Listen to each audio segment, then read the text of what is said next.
Hello, I'm Matthew Manners, the founder and CEO of Inspiring Workplaces Group, and we're back. We're back in 2023, our first real content session of the year, and the kickstarter of a lot more to come. It has been a while since we last spoke. It was the 24-hour Workplace Inspirathon in October 2022. So I just want to ask how everybody's doing. I hope you're all well. I hope you had a good break over the end of the last year and the year has started well. I know for a lot of people, it's been quite full on already. I can't believe we're almost in April kind of belief system. But welcome. And a quick update from our end. So usually the power hours for we have 6 after this. The next one is going to be on well-being. And if you can hear from my voice, I've been slightly unwell for a period of time now. So I'll be watching that one with interest. But a big year ahead of us. We've got a brand new website coming, which is really exciting for us as it gives you, our community, a lot more, a much better experience, the ability to interact with one another, share ideas, documents. So really trying to take that your workplace to another level by interaction. We have our Inspire City events that will be all over the world, finally starting to take place. We've tested the format, which has got amazing reviews in London, in Ireland, in Washington, DC, and Stockholm. So there'll be a lot more of those smaller based in-person events to complement the online virtual stuff that we do. We'll be announcing the official top 50 inspiring workplaces in North America, EMEA and Australasia in the next 6 weeks, 10 weeks and 18 weeks respectively. And then we'll be doing a top 100 global list in September from all those organizations combined, which will be the first time we do that. We'll be also writing ebooks on the themes, the key themes from each one, what we're seeing from these inspiring workplaces, to share that knowledge on with you. Our summer series returns, which is a 2-week daily TV show, if you will, from experts from around the world and inspiring workplaces case studies, which comes this July, all free for our community. A newly refreshed Inspiring Leaders Awards, which is the individual-based awards program to complement top inspiring workplaces, with clearly defined categories from now on CEOs, management, and frontline. 3 distinct areas of the business that do things in a different way. So that will be launching with our new website next month. The Workplace Inspirathon will be back for its 3rd year, born out of the pandemic and all being locked up. We created an event that takes 24 hours in its entirety, starting in Sydney virtually and ending in San Francisco, with about 75 speakers for you to watch both live. If you're awake in London when it starts in Sydney at 2 a.m., then you can start watching it at that point. But you can watch live or on demand, and 75 plus speakers to really inspire and instruct your workplace strategies. There'll be more than 10 ebooks coming. A lot of activity, as I said. Case stories will be published for the first time from our top 50 inspiring workplaces from all corners of the world to give you that clear insight of what people are doing. Sometimes it's nice to learn and be surprised what people are doing, but also it actually sometimes reinforces that you're doing the right things, and maybe you're an inspiring workplace yourself. Our podcast returns for season 2, the Inspire Club, with a slight new twist, and that'll be coming out next month. And we've been doing daily digest articles that you can find in our content section, a story a day from either ourselves, great authors out there that feed into the top 20 workplace culture articles every month.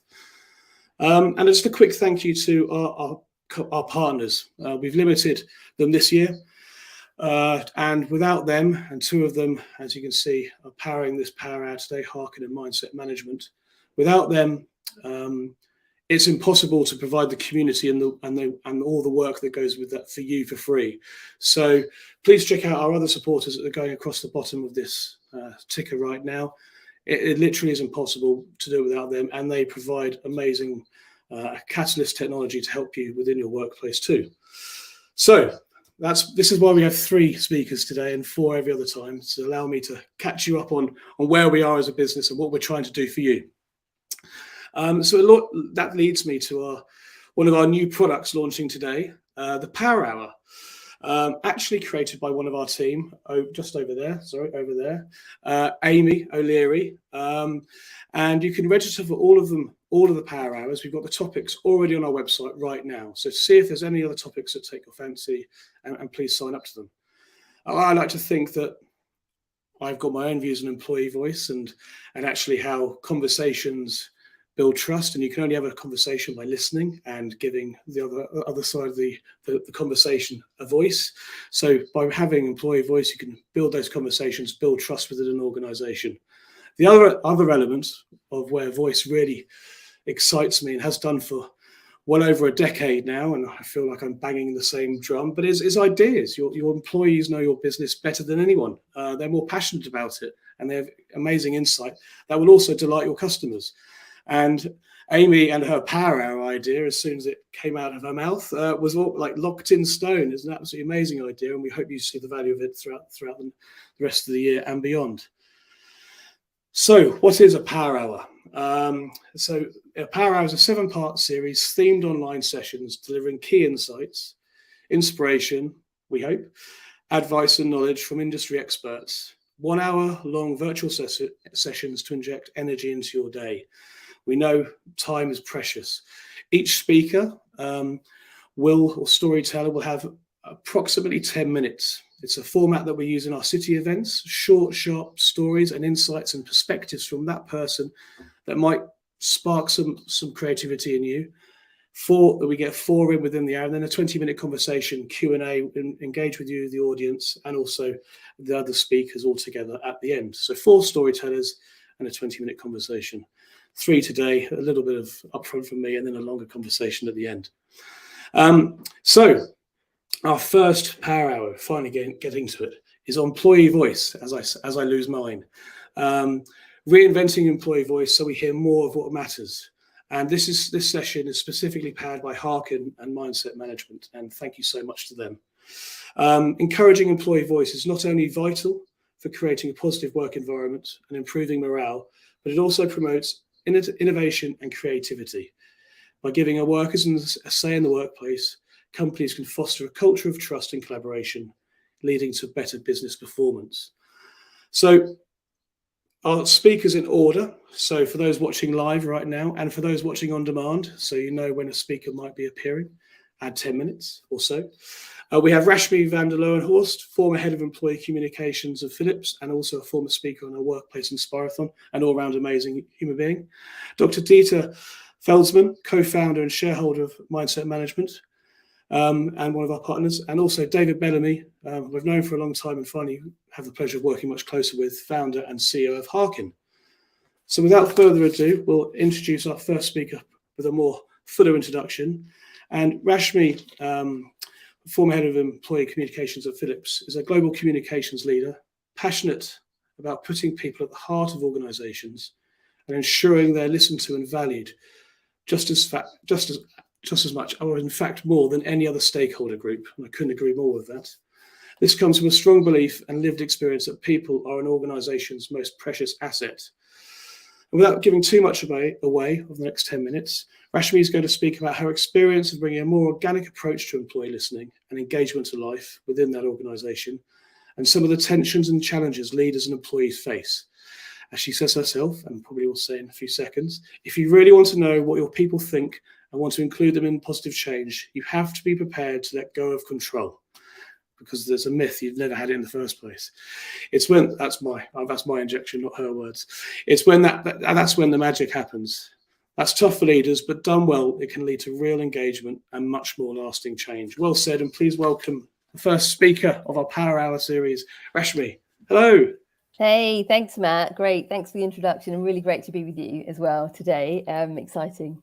Pleasure. Well, I've spoken for far too long. I'm going to leave you to it. Great, good. Well, look, really great to be joined by all of you today. Thanks for tuning in. I think this is such an amazing topic that we're focused on at the moment. I can't tell you how many times I've been in conversations with HR leaders, other leaders across the business, CEOs, etc., who all agree that it would be wonderful to have more input from our people and understand firsthand, you know, some of the innovation, the ideas that we could really start to move ahead with quickly. So I don't think there's any lack of people agreeing that it's a good idea to involve employees more. What I have found in my experience, and I'll talk about this a bit more, is how that actually feels when you actually go to implement something such as a more always on approach to employee listening. And one thing to be really mindful to start off with is really understanding your culture before you take that step to really open up and genuinely listen to employees. And I say that because there can be quite a lot of lip service going on around, we have lots of employee platforms, we've got Yammer, we've got this, that and the other thing. It's really not about the platform or the technology. It's about enabling high quality conversations that are born out of curiosity. And that's only possible if you have the right ingredients from a culture perspective. And of course, we all know that one of the most important ingredients is really the type of leadership across the organization and the type of formal and informal guidelines and handrails there are around the organization around how appropriate it is to speak up. And so really understanding your culture and where you are and what's appropriate is so important before you start thinking about what's the right approach to include the voice of employees much more. We've experimented with that at Philips for quite some time. And I say we because, of course, I'm very passionate about the work Philips does. I'm no longer at the organisation, but I think the organisation has done some wonderful work in the last sort of 5-6 years in terms of bringing employees much more to the centre of decision making. And there are, I suppose, 3 main things I wanted to share today, which I hope will help you or spark some interest around how to do this work really well. First of all, is starting off with a genuine invitation. If you ask people to come to a party, you need to make sure that you are offering them a really great experience. And I think that's so important with this idea of employee voice and an always on approach to it. So really it has to be a genuine invitation where there is something actually to talk about that matters, where you are inviting people in to share their view and that it's on topics that people are genuinely passionate about. So my experience has been that it's important to choose the moments where you really bring together big communities within an organization. And of course, at Philips, we did that very much through a regular pulse of global town halls, but also around other content related to interesting topics such as diversity, equity and inclusion, also looking at healthcare and access to health, sustainability, and looking at ESG topics where we know employees are really passionate about our purpose, but also about the role they can play in shaping that further. So start with the topics that matter to the organization, but also matter to people. And you will spark that curiosity for sure. I think the second thing is, how do you create a safe space for employees to feel like they can genuinely open up and share what's on their mind? And of course, that is absolutely the same as how it is in person. The idea that you might do this virtually, it doesn't differ hugely. There need to be really good practices in place around community rules, what everybody signs up to, what's appropriate, what's not appropriate from a speaking up perspective. And that you are also really focused on how you help build the interaction between people. And this is where you also need to invest quite a lot of time in terms of understanding how best to keep the dialogue flowing without influencing the discussion. And that's actually quite a difficult skill from a communications point of view. But done right and done well, it has a really, really great knock-on effect in terms of the culture and the conversations that then happen face to face and in meetings, etc. So I think you can achieve a lot by being very deliberate around the conditions that you want to create this safe space for people to be able to speak up and share.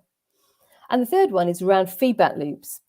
Once you've invited somebody to speak and to share, the worst thing is that nobody does anything with the information. So you really need to focus on how are you going to use that input and what are you going to do with it? And how are you going to feed back to everybody the outcome and the benefit of them sharing whatever they've shared? And it can be really little, small things. It doesn't have to be a huge, big innovation program. It can be something as simple as changing the way that we do recycling or whatever in an office. It can be very simple, small things that are very tangible, but it's so important to come back to employees and be very specific about what happened as a result of this. Another example is around policies and practices in place. How can we make the workplace more equitable? Many people will share ideas on policies and practices that they've seen at other organisations. Then really show people that you've listened and that you've taken the information on board and are feeding it into an existing process to influence it. And then it really has a big impact. People feel heard and feel listened to.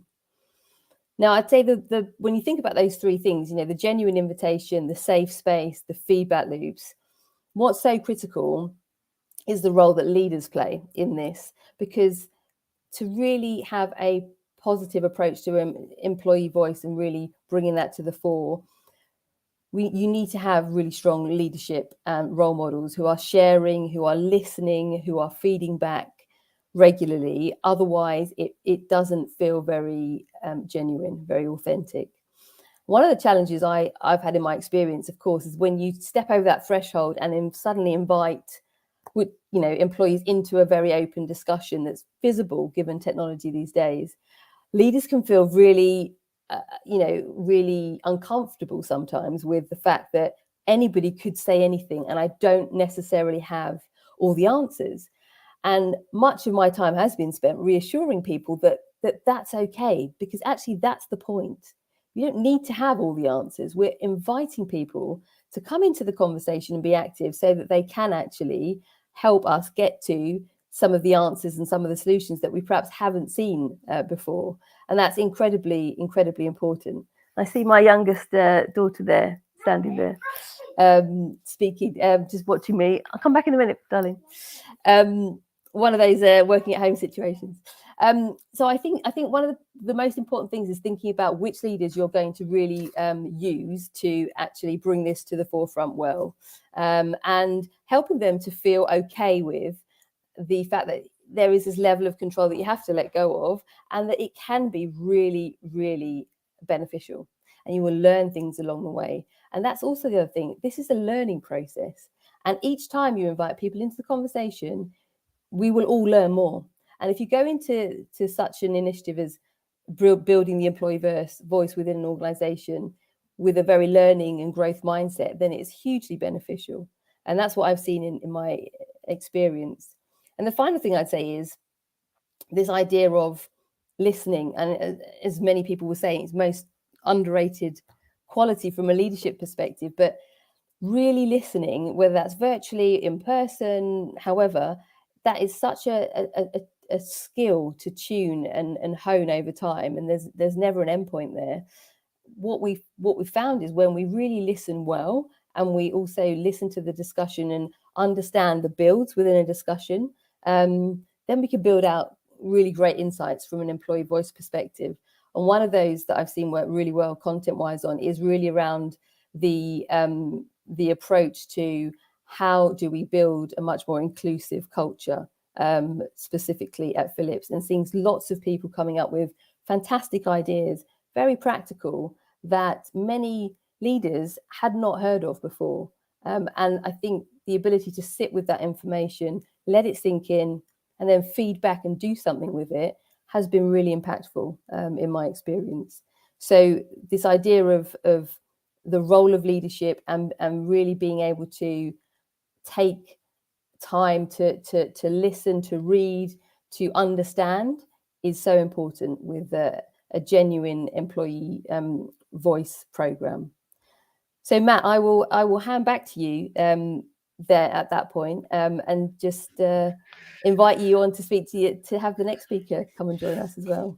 Well, before you go, thank you so much, and hello to your daughter. And isn't that great that that's normal now? Yeah, absolutely. That 5 years. I think there's a 4-year anniversary from that famous BBC interview, and so that Fantastic. Hello to her, and thank you so much. We'll be back with you in about 20 minutes to have a conversation. Thanks very much. Thank you. Bye-bye. So to our next speaker, and I've fully misplaced my notes. Too busy writing so many things down from Rashmi's talk, absolutely packed full of ideas and thought provokers.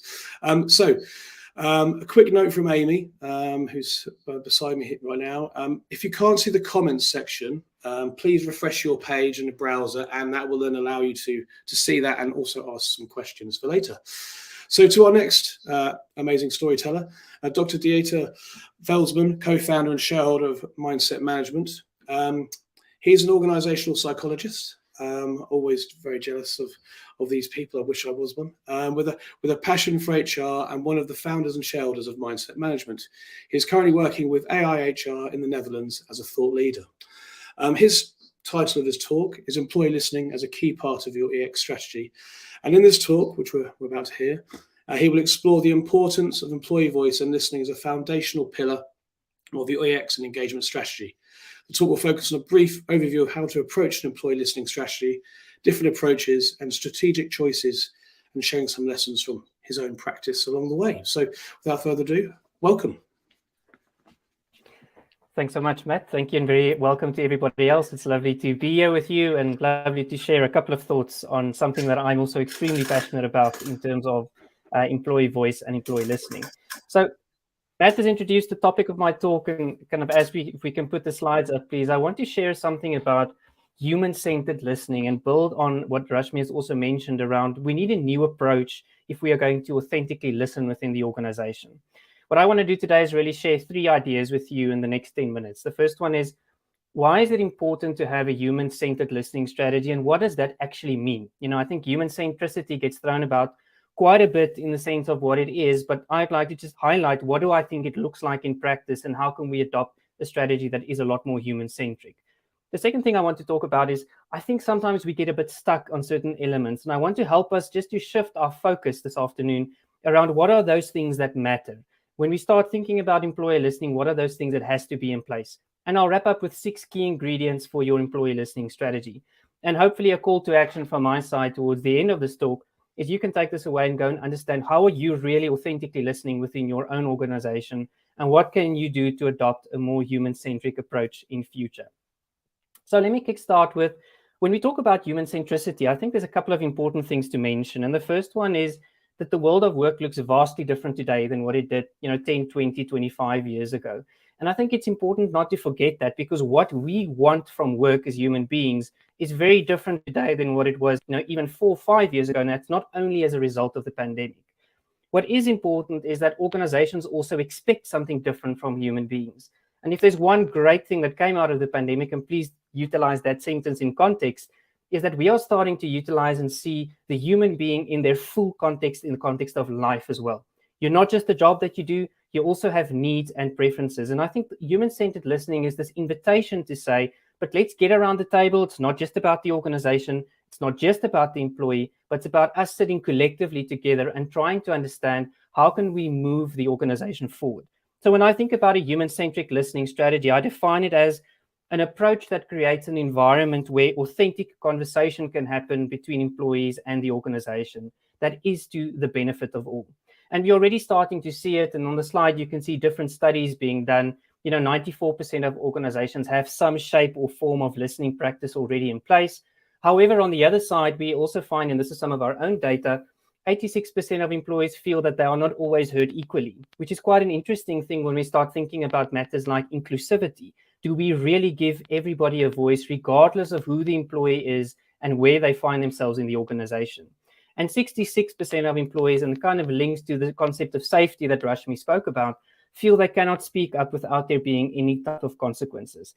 Now, what we're starting to see is human centricity is becoming a lot more important, but what these studies and stats tell us is that there's a long way to go for us to really authentically embed that into our listening approaches within the organization. And one of the key things that I think we struggle with, that sometimes we do get wrong, is we get so caught up in the analytics and in the tools and in the platforms. And yes, they are vitally, vitally important for us to have an effective and a robust listening strategy. But we need to take a step back and also realize that there's something here below the surface that we need to be crystal clear on. And for me, that's the reason around why do we want to listen. Now, I can quote here things around increases in productivity, increases in performance, drives collaboration in the organization.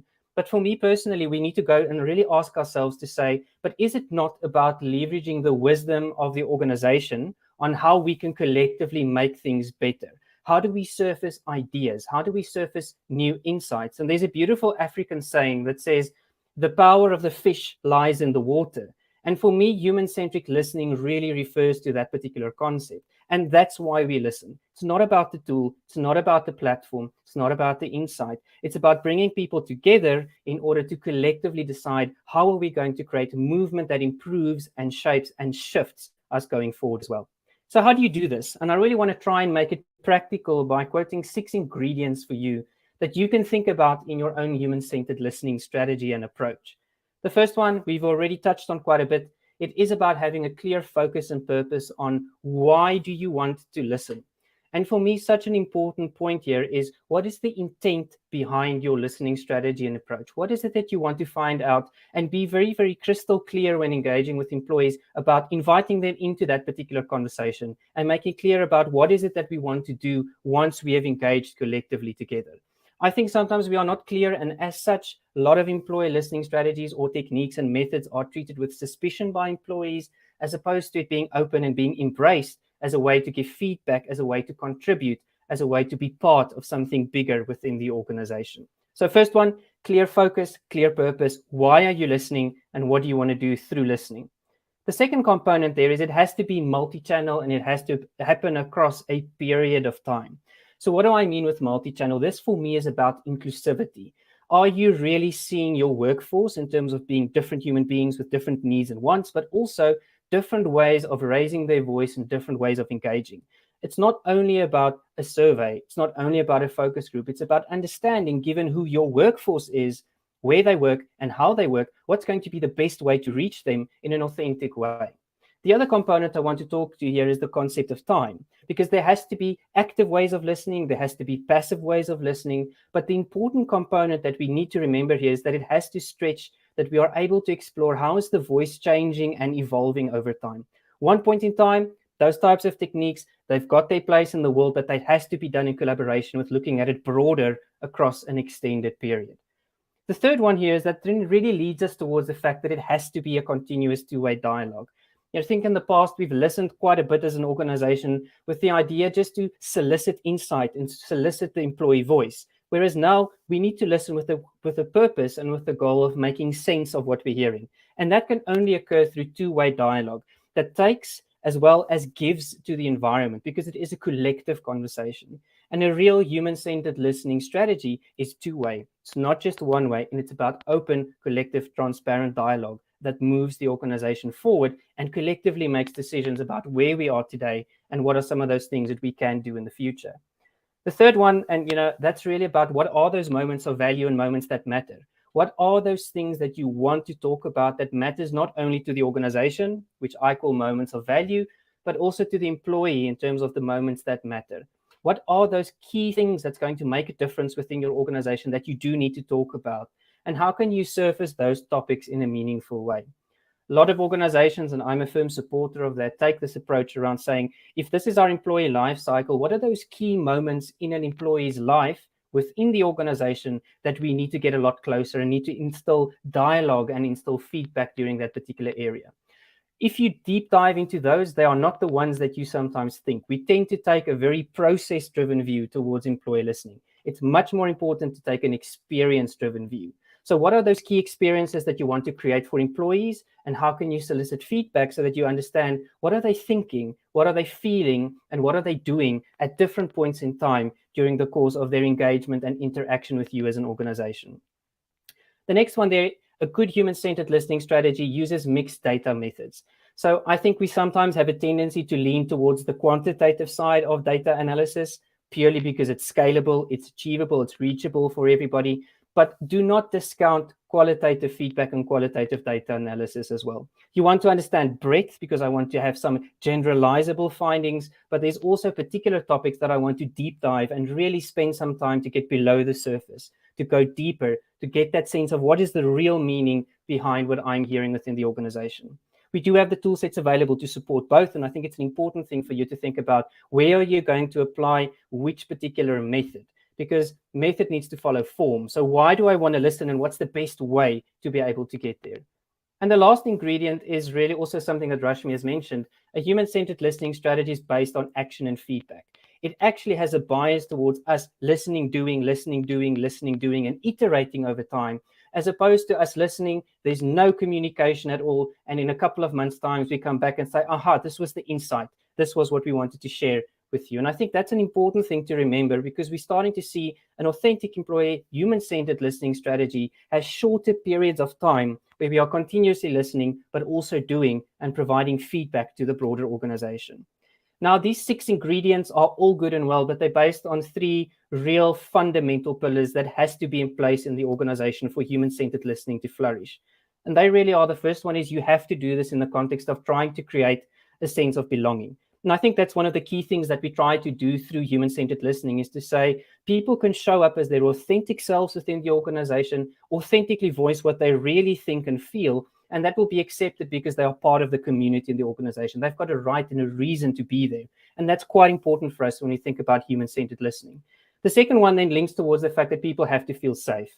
And they have to feel that, I can speak up, there will be no consequences. But it also boils down to the fact that they trust the intent of why the organization is soliciting feedback and why they are trying to listen. And the last one that has to happen during the course of a relationship of trust. I always think about trust as a bit of a bank account. You do certain things that put money into the bank account that raises the level of trust. And then sometimes we have to do difficult things in organizations that take trust out of the bank account again. And it's such an important thing to remember that listening can only happen in a relationship of trust. But the more you trust, the more you will listen. The more you listen, the more you have the opportunity to actually refill that particular bank account. Let me wrap up. I shared 3 key thoughts with you this afternoon that I hope is going to be helpful. The first one is that when we listen as an employee and as an organization, it has to be human-centered. We need to consider the whole human being in their context and authentically engage with them in our listening strategies. The second piece I spoke about is really to say, let's make sure that we don't get stuck on the tools and the data and the analytics, but that we actually dive a lot deeper to understand it is about understanding why we want to listen. What is the reason for this, and where does that fit in our relationship with the employee? It's about bringing people together. And then I ended with 6 clear ingredients that you need in your human-centered listening strategy. That's also then based on the 3 key pillars of belonging, safety, and trust that has to be there below the surface if you're going to have an authentic human-centered listening strategy that provides value to everybody involved and all the stakeholders within the organization. On that note, my call to action to you is take this framework and take a step back and go and think about what is the way that we really listen in your organization, and what are some of those key levers that you can pull over time in order to shift and move towards a more human-centered listening approach into the future as well. On that note, Matt, I'm going to hand back to you, just in terms of taking us through to our next speaker. Well, fantastic. Again, heaps of sparks flying off all over the place. Thank you. We'll be back, and I've got many questions for you in a very short space of time. Thank you. So on to our third and final storyteller of today. Like I say, we'll have 4 every other power hour. We're on to David Bellamy, founder and CEO of Harken. David is the founder and CEO of Harken, and a powerful real-time employee voice platform that helps companies listen to their people, providing a safe way for everyone to share their feedback, opinions, ideas, and issues. His talk is going to focus on these areas. The world has changed. We're working differently, facing a new set of people issues, and with higher expectations from our customers and people. We believe that this makes a compelling case of rethinking the way we listen to our employees. That's why we've reinvented the employee voice to make it fit for the world we work in today. And without further ado, please welcome David. Hello. Sorry, I stuck myself on mute. So I thought I was going to get that dreaded COVID. So David, you're on mute. No, you're fine. We can hear you, and I'm going to leave you, and over to you, sir. Thank you very much. The joy of being third, of course, is I've got to see what everybody else, I've got to hear what everybody else has to say, and I think 2 terrific talks. There isn't much I disagree with beyond one particular point, which is maybe the tools do matter, right? But I would say that. I'm going to talk, I've only got 67 slides, so we're going to try and rattle through this in 10 minutes, but I'm going to talk about, as Matt said, reinventing employee voice, right? And real-time employee voice is the brand that Harken follows, and I'm going to talk a bit about that. So why do we exist? First things first, we were a management consulting firm. That was what my background was. We worked with organizations around sort of strategic implementation, so good to great type journeys. We've all done that sort of work, right? One of the exercises we would run with organizations and leadership teams specifically was around culture. So what do you want your culture to be? What would it be like on its best day? Then we'd ask them, and we'd get shiny pictures, by the way, with that. We get really sort of amazing images of workplace. What's it like today was the next thing we'd ask them, and you get a slightly less glossy version. And then we'd say, oh, by the way, we've done this work with your team already. This is what they say it's like to work here. And that's the moment jaws would hit the floor. And the reason that largely happened was we don't have any real sense of what life is like day to day inside our organizations. As Dr. Dieter already said, you know, we have this sort of line in the sand, moment to moment, fine, right? They serve a purpose, but Harken set out with the intention of filling the gap between surveys, right? So could we do something that gave us a sense of real life inside organizations for our employees? And that journey we started in 2017, and boy, has the world changed since then. So the pandemic, one aspect of change, but I think it probably just brought forward lots and lots of things, didn't it? It accelerated change in many ways. I think some of the things that really matter, we've heard already, that, you know, we saw into people's bedrooms. We saw what their life was like. And I think that made work more accepting of whole human. But some other bits came with that. So we've got an issue emerging, haven't we, with isolation, with well-being that didn't seem to exist before 2020. We have people struggling to marry work and life because we're always on more than we were before, and we're losing connection. And I think the bit that organizations are missing is I guess that sense of, you know, how did we listen before? We had lots of, you know, we could use surveys, we could walk around the office and get a sense of what was going on. You know, we could engage with people live, and as much as we've tried to recreate real life through technology, it's not enough as it stands. And I think it's really important to say that most of what, you know, so many things about the way we're doing engagement and listening, I mean, these are sort of hand in hand topics, are not currently working, right? So employees probably have different expectations of work right now, but asking them for periodic views, you know, how do you feel about this? How do you feel about that? Probably isn't enough. And I know that's not what we've heard from the other talks. So it really is not a question of saying that we haven't heard some good suggestions. But I think Harken's lens here is saying, look, surveys leave us with too many holes. I've touched on that already. What we do, and what Harken's approach has been, is to try to dial into a more natural, real life sense of, I guess, what's going on for people day to day. So it's ostensibly, how do you feel and why do you feel that way? And some of the things I would just add to what's been said already is one particular aspect of technology and tooling that matters, and that's anonymity. So real-time employee voice, or listening to employees, an equal voice, we've heard that sort of talked about already, relies on us being able to get everybody to speak. When we do it through focus groups and workshops and in the room with people, we're only going to hear from the people who have, I guess, the courage, the willingness to speak up and be honest. And that piece of anonymity that sits underneath that word, certainly Harken has introduced, gives us something totally different. So it means that we can hear from everybody with an equal voice and bring that dialogue to bear that we heard Dr. Dieter talk about. So Employees need better ways of speaking up, speaking out, and speaking their minds. We want equal voice to touch upon, and this is really about trust and psychological safety as the fundamental pillars of honesty and transparency. And we want to be heard more often, not just once in a while. And organizations need better mechanisms to get that sense of mood, morale, motivation in the moment, not once a month, not periodically. And we need, when I talked about well-being before, we need better ways as well to really tune in, I think, to those things that are in the moment sensitive. Well-being is a particular feature of Harken. So this idea of having a sense of, if we check in frequently enough, we can see when things start to go awry. We can also start to distribute responsibility for culture. It's not about, we heard a little bit about the, I guess, feedback loops, which we completely agree with. But one of the things I think that's broken in our current model is the you said we did mindset. What that's doing is saying, I'm giving you my feedback, now fix it. And what we really need to do is create environments where people feel more empowered and enabled to solve problems for themselves. And that's something that we see with Harken's clients. You start to get organizations where dialogue is open between employees, transparent discussion, albeit completely anonymous, which means that you get an opportunity for people to start to solve problems for themselves. And actually, there's an awful lot of stuff that we see in real life things happening in organizations. So I'm sharing frustrations or issues, the grit that's in my shoe today. It doesn't need a program of change. It needs acknowledgement. It needs somebody to say, yeah, I've heard that, and we are trying to do something about that. But that can happen live. It doesn't have to be as a result of, you told us this and we fixed it.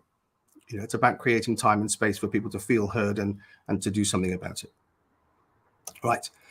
I want to quickly canter. I'm going too quickly here. I knew I should have had less slides or fewer slides. Let's quickly go through 5 business opportunities that come from real-time employee voice. Innovation and profitability. So this is strongly linked. So innovation is strong, proven link to profitability and productivity. Right. We heard this, I think, in Rashmi's talk in particular. It doesn't have to be about moonshots, though. I think this real-time employee voice, getting employees to share their day-to-day experiences, gives us sight of the stuff that's getting in the way of us day to day, right? Most workplaces are absolutely full of real-time or real-world problems. Not real-time, get used to saying that too much. Are full of real-world problems. And if we can get into the habit of picking those up and starting to find solutions to them, again, from the ground up, creating time and space for them to be solved, then we're going to move forward at a rate of knots. We know there's a massive war on talent right now around organizations, but actually, then, so using real-time employee voice, giving a natural sense of what's going on for you day to day, means that we can see cultural issues emerging. We can see the signs of things not being right in functions, teams, in particular populations. But importantly, what we're saying to people, and we heard Rashmi saying this earlier on, I love that expression of, if you're going to invite people to a party, then make sure you put on a party, right? The idea that actually you're prepared to listen. So leaving an always on, always live, always real solution available to people to share what they want to share, not what you want to know from them, gives opportunities to really enhance your employer brand. Recruitment, retention, individual support, right? Have I just repeated the same thing? I didn't mean this. This should say about well-being. That's me rushing the slide earlier on. This is improving your well-being performance, right? So individualized in-the-moment support for team members. Safeguarding employee well-being. So one of the things that we developed in 2019 was algorithms that spot the signs of variation in individuals so we can see potential decline happening. And that just means, so being able to connect a human being to somebody else anonymously and safely inside a platform that picks up the signs earlier that people might be struggling. But also, and another part of the dialogue piece and the engagement piece that sits around doing this live with humans on an ongoing basis is you make well-being a community-based activity. So if I'm sharing things about my day because I can share them and I'm not having a great time, receiving support, love without judgment from my colleagues makes a massive difference. That also transfers something else into your culture that is about sort of caring and taking responsibility. Engagement. So I touched a little bit on engagement before. I think we've lost something in the way that engagement is currently working. It's becoming transactional, and it really needs to be back to being a relationship building process. And that's done through dialogue, which we talked about already. But it's really about saying if we're listening to employees on an ongoing and live basis, we will see the things that are really, as I say, to refer to it already, the grit in our shoes. And as one of our clients, new clients, said to us just last week, continuous deep engagement is what they get from listening in this way. So being able to talk to people whilst they remain anonymous and just engage in discussion about or dialogue about the things that matter to employees in a real-time basis is incredibly powerful. And then, of course, the operational effectiveness with real-time data. Time-sensitive issues, right? We don't have time anymore to gather feedback and analyze it, share a report out. It's old, right? We don't do anything else in our business based upon 6-month-old data, even quarterly old data. We're working all the time with what's happening live. So I think getting that employee voice into that mood or into that rhythm is going to help. And I'm probably used up my 10 minutes, so I shall stop at that point and come back to Matt. Whew, well, that was a rush. That's very well behaved. I was going to give you a few more minutes there, David. So if you want to continue and have a final thought, I can leave you for another couple of minutes and come back. Well, I will just wrap up and say, look, the point, the point I would conclude with, and we've heard it already, but that we have to acknowledge probably 3 things. Right? One, the world has changed sufficiently now that we need a different way of engaging with people who are no longer together all the time, and that's because we have a whole bunch of different needs.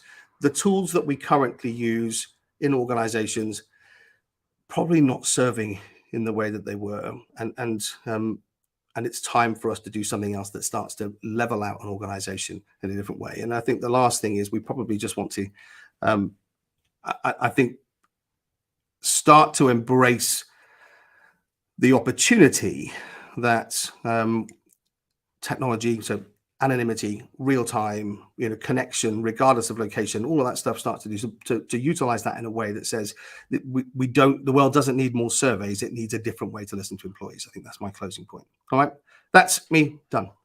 Brilliant. Thank you so much, David. And I think we can bring everybody else back into the chat or the room, so to speak. Hello, Deezer, and hello, Rashmi. There we go. Hello, welcome back, everybody, and thank you so much for absolutely fantastic stories for our first Power Hour.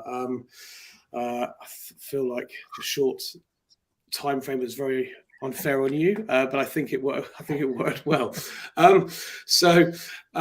I've got a number of questions, and if you have questions for one another, please feel free to see this as a conversation. We're not on an angry cable news network. We're not going to shout across one another, so I think we're okay on that front. 2 quick kind of practical questions and an observation before we get going was, as we all know, employee engagement workplace strategy is a journey that's constantly evolving, and one of the first steps is the listening piece, and somebody might have championed a survey and finally got the funding for it. If they're doing that listening piece really well, and the next step is to go and begin that conversation and voice, what's the next practical step to try and get buy-in to go from listening to having a conversation and getting that program going?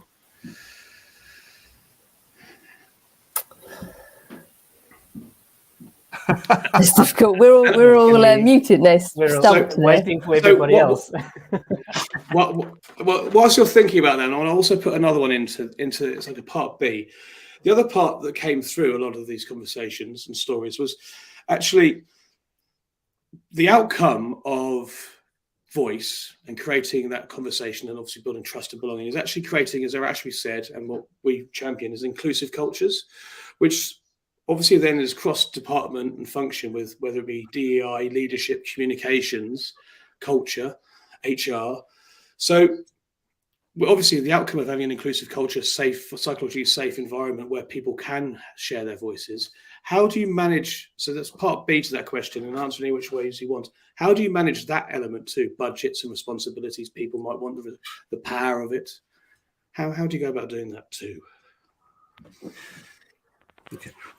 Yeah, I'll jump in and then I'll hand over. I think maybe to start with part B, Matt, in terms of what you spoke about. Yep. And I want to actually refer back to something that Rashmi mentioned around you have to instill a type of leadership style that encourages people to speak up. And I think that has the ability to really say, how do I let go of control and let go of power? Because employee voice does incorporate a collective action taking within the organization. And yes, there's always, some people that have to take certain decisions. But for me, it's a lot more in the how component there and about being open and transparent. But it is about instilling that type of way of work within the organizational leadership as well as in the organizational culture. To part A of your conversation, or for me, it's about you have to start somewhere, and it's not going to. And I think a lot of organizations wait until the environment is ready and then we start. Just start somewhere, start small, and then have these continuous circle loops. So you start promoting, we are listening, we are doing something, we're listening, we are doing something. And it has to happen then within the context and prove over time that that's the way that you want to engage with employees, because you do need those proof points in an authentic way. And that slowly but surely, I think, will shift some of the other elements. So that could even identify as a pilot program. Maybe you're doing a listening program across your organization. Maybe we'll pilot voice with one area of the organization first, prove its effectiveness, and then scale up, kind of thing. Might be the quickest way and a way to start. Yeah, I agree. I do agree to an extent on that. I would say, I was in a position where I was leading employee communication, so a huge amount of, I guess, ability to, make things happen actually in quite simply.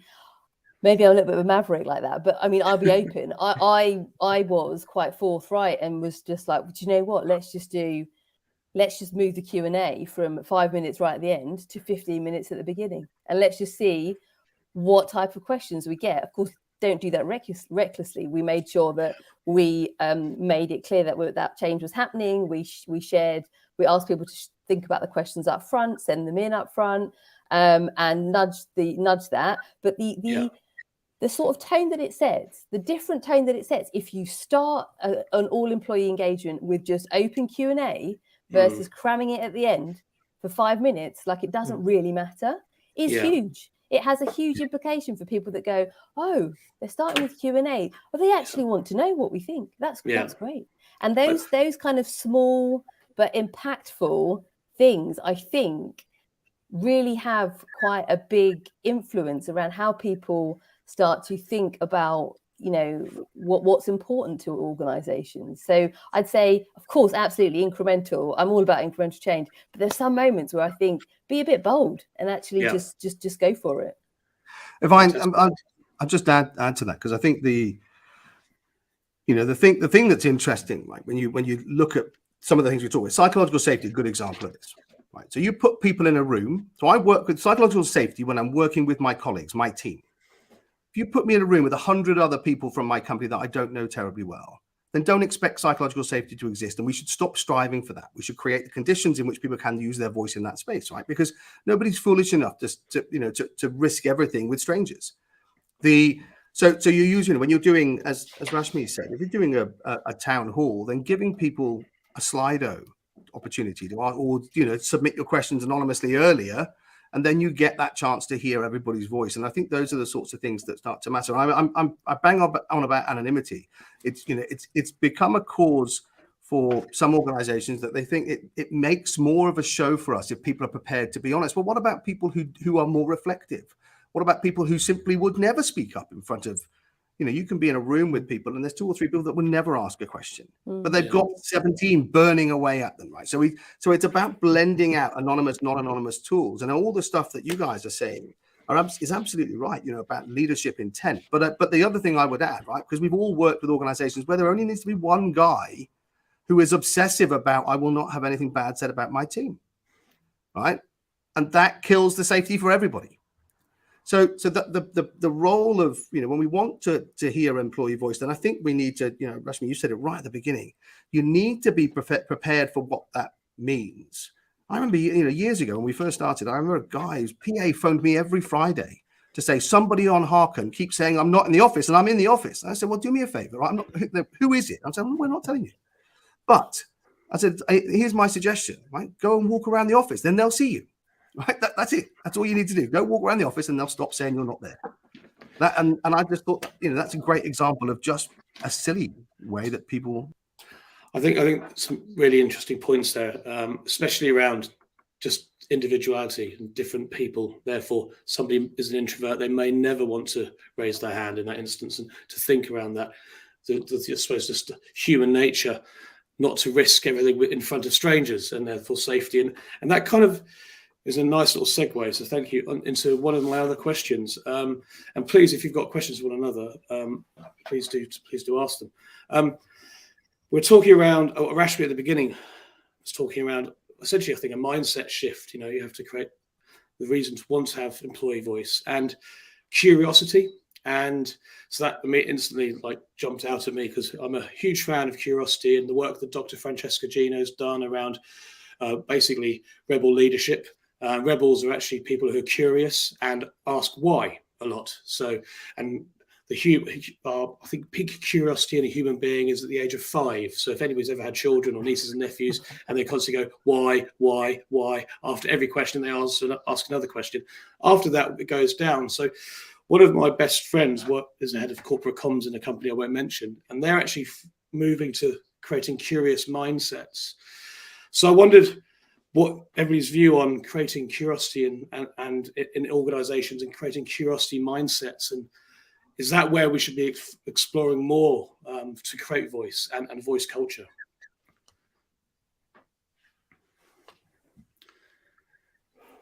I think from my side, Matt, I'd say, I'm also very strong.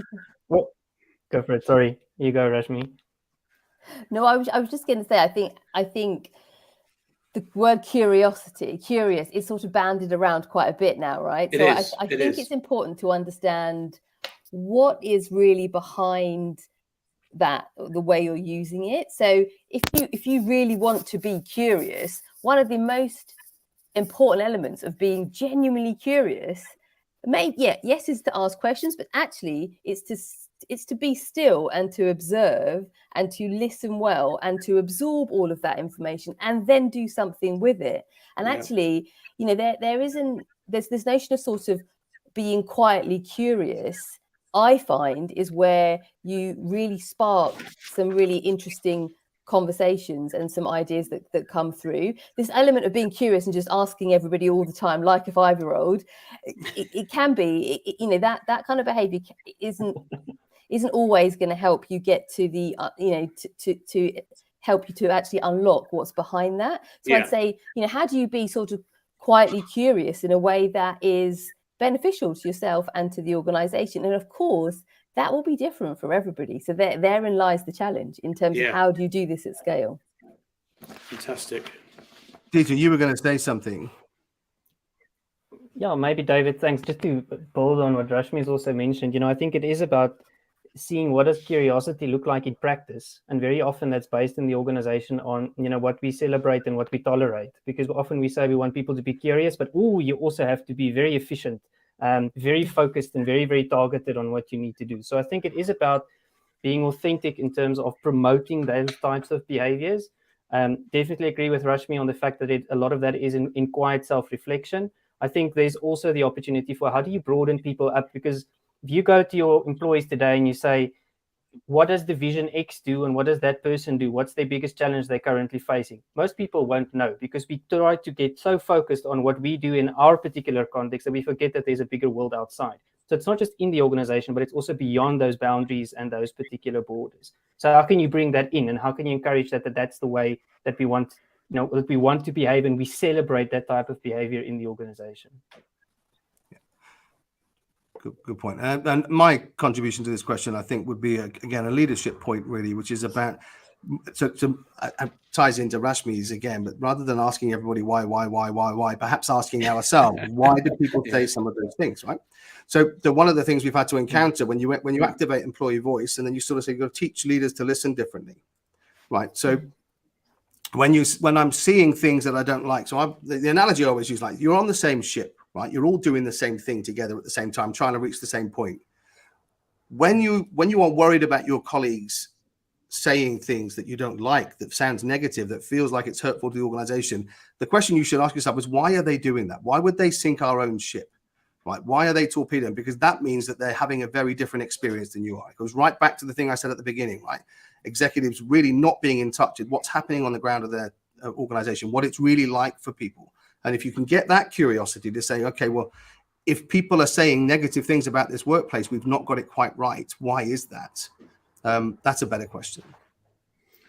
Fantastic. Right, we have some questions from the audience. We're also through the hour, but I think we can be a little bit disobedient to the rules in the first one. Maybe we do an extra time kind of program that we cut afterwards with more questions in the future power hours, but that's for another day. So yeah, we've got compliments for Dieter, and I think there's a question that came in after that, which was, my question is, where, I think we can all see this, where does the balance point lie between allowing your employees enough room to find their own voice and placing boundaries and guardrails on them, was something that Rashmi mentioned. And I think I had an AI question, but I think we could probably go long into the night if we brought that one up. So we'll finish on this question and then finish up. So who wants to tackle this one first? Can I quickly jump in on the guardrails question? And I get that people want these things. We always encourage people not to do that. Right? As soon as you want employee voice, then let employees speak. It's information. What's brilliant about most people in most workplaces is the filter is in their head. You don't need technology to solve the problem. You don't need to tell them. You know, what you can do is let them speak. And most people, recognizing they're at work, and I say most, it is, I can count on the fingers of one hand the number of times you've had issues with people misbehaving in a material way. So I would say none. Right, let people speak and create the conditions in which that can happen, and pick the bones out of it. Okay, fantastic. Anybody else got any input to that question? Yeah, I think mine is kind of agree with David. I think there's a slight nuance to that for me. I think there is this point around allowing employees to find their voice, but also making them part of the solution. I think it is having and putting things in place to help people understand that the reason that there is the opportunity to speak is so we can collectively find the solution. It's not a venting session because of ABC, or it's not me bringing my wish list of things that you should be doing for me. It's about us actually sitting around the table, because in that context, you can speak and you can voice, because then I think it becomes, the guardrails become, how do we move this forward, as opposed to, no, we can't talk about that, or, not that topic, that's not going to be, on the table today. So I think it's a little bit around intent for me as well. Yeah, I completely agree with both of you there around preference for, you don't try to control this. And if the intent leads, then the guardrails sort of appear anyway for people. I would just say one thing that I found interesting is the cultural differences are really important to take into account. So if you're working in a global organization, do really consult with your local kind of colleagues around level of appropriateness when we're doing some of these global topics. In some cultures, some of these topics are much more difficult or easier to talk about than others, and then what you can end up with is a disproportionate voice from employees in one geography versus another, and then it's not actually as inclusive as it could be. So it's really important just to take that into account, and as you would, I'm sure, with any other policy or approach, but don't forget to do that. Yeah, we're about on that, Rashmi. We're about to start with working with an organization in a brand new territory where there is very clear sort of hierarchical sort of societal norms. And so that's going to be a really interesting thing for us, because they've got a whole population halfway down that they never hear anything from. So that's going to be a real test. But I think you're absolutely right. Well, look, I'm very grateful for everybody that's joined us today and who's watching on demand right now. And incredibly grateful to you, Rashmi, Dieter, and David.